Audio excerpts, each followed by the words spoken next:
그러면 이제 그런 정치적 이슈는 좀 빼고요. 네네. 산업적 측면에서 보면 이제 지금 4차 산업혁명이 일어나면서 엄청난 그 기계화가 도입이 되면서 일자리가 상실되고 있잖아요.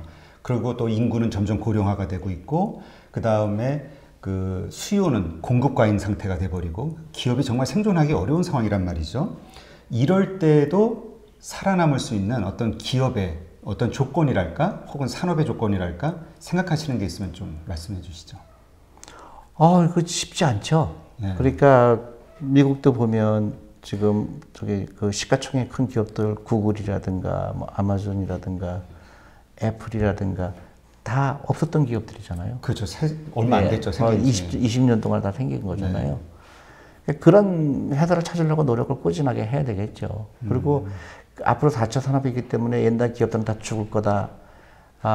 또 사이클이 짧아졌다. 그거는 아무도 모르는 거예요. 근데 제가 얘기했듯이 내가 어떤 기업을 20개 기업에 투자하고 있거나 아니면 펀드에 투자하거나 똑같은 거죠.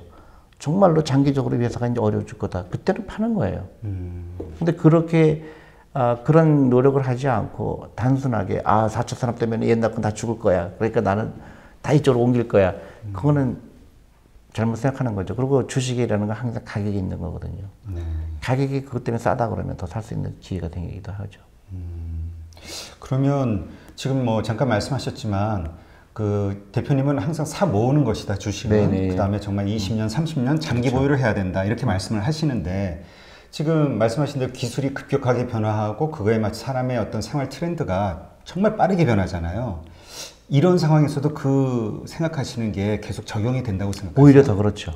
어떤 분들은 막 더 장기 투자의 개념이 진짜 5년, 아니에요. 짧아져야 된다 얘기하시던데. 아니, 더 오히려 옛날보다 더 오래 하고 더 일찍 해야 되죠. 왜 그런지 아세요? 잘 모르겠는데요.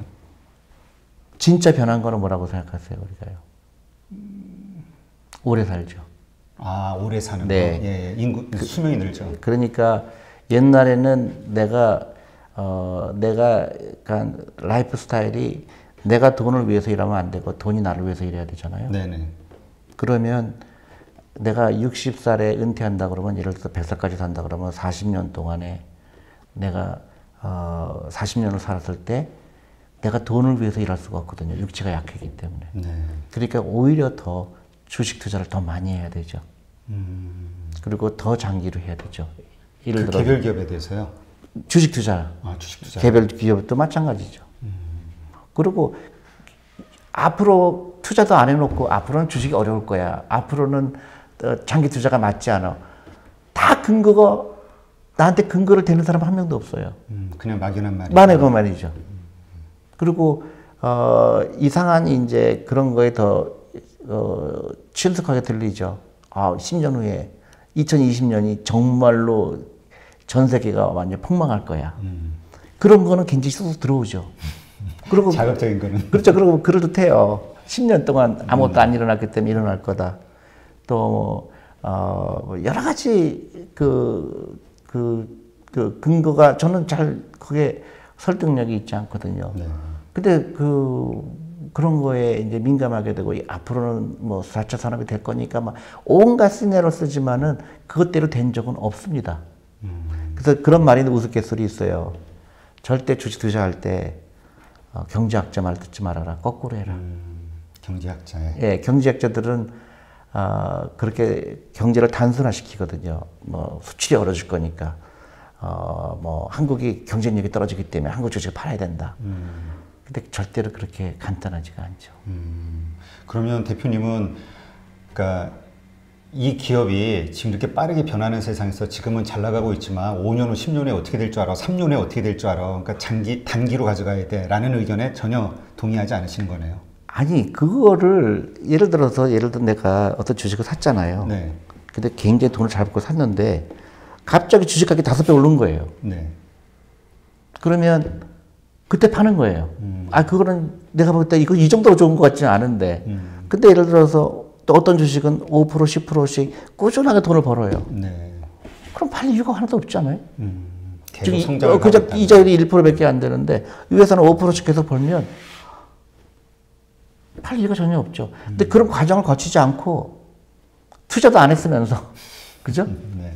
미리 온갖 시나리오를 다 쓰는 거죠.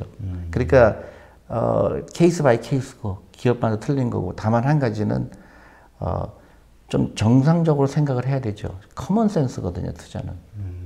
이 회사 뭐 4차 산업은 아닌데 예를 들어서 저희가 가지고 있는 기업 중에 그런 게 있거든요. 굉장히 오월드 인더스트리예요. 네. 근데 다 오월드 인더스트리이기 때문에 아무도 거기 들어오려고 하지 않아요. 근데 이 회사는 꾸준하게 돈을 벌어요.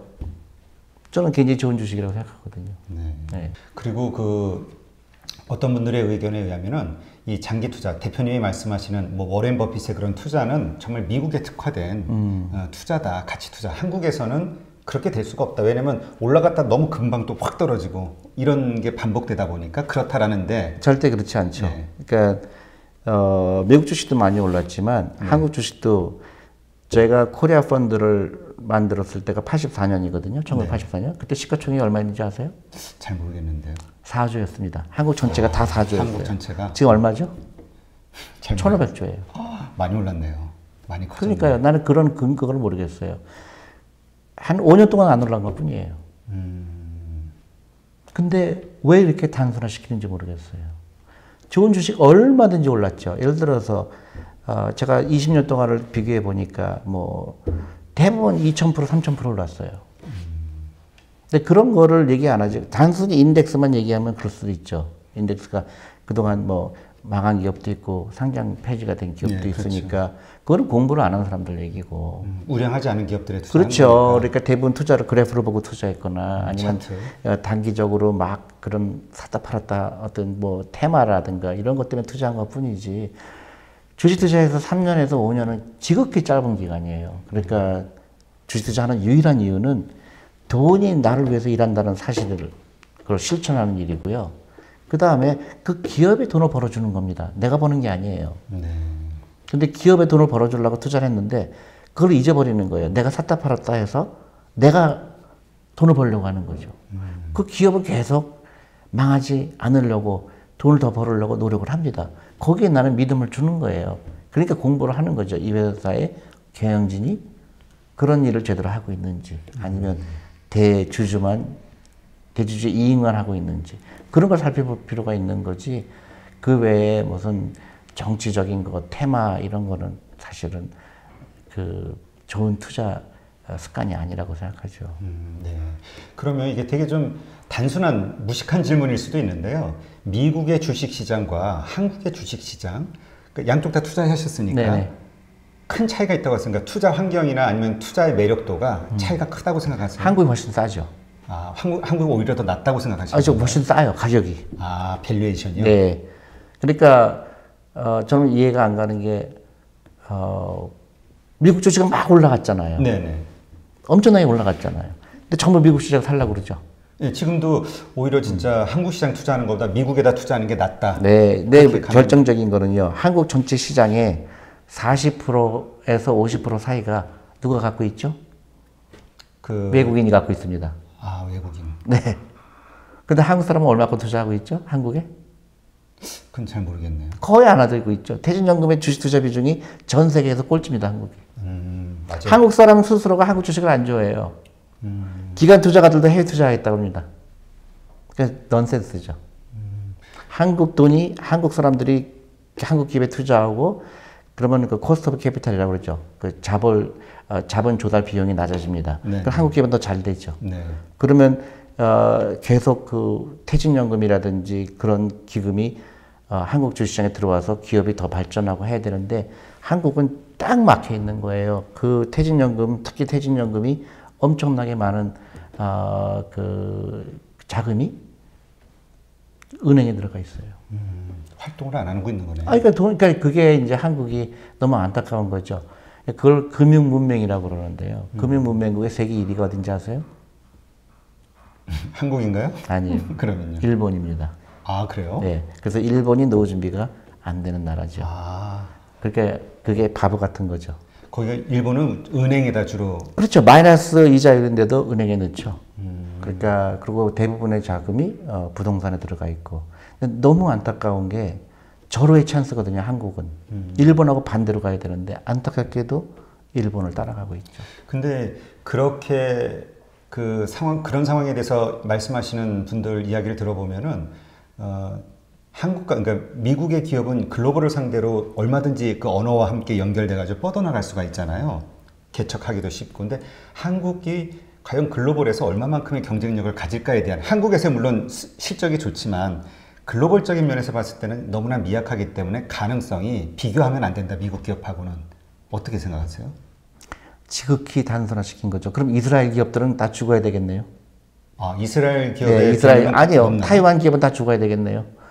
왜 그렇게 비관적으로 생각하죠? 그러니까 약간 너무너무 답답하죠. 그러니까 왜 그렇게밖에 생각을 못할까? 저는 너무 안타까워요. 그러니까 한국의 퇴직연금 시장의 제도가 잘못되어 있고 전부 은행 얘기만 들어가고 일본하고 똑같이 닮아가고 있거든요. 아, 한국이요? 네. 그리고 예를 들어서 왜 미리 그런 재단을 하죠? 한국 기업은 안 된다고. 한국에 그러면 카카오니 삼성전자니 뭐 네이버니 다 죽어야 되겠네요. 그런 기업들은 얼마든지 나오고 있어요.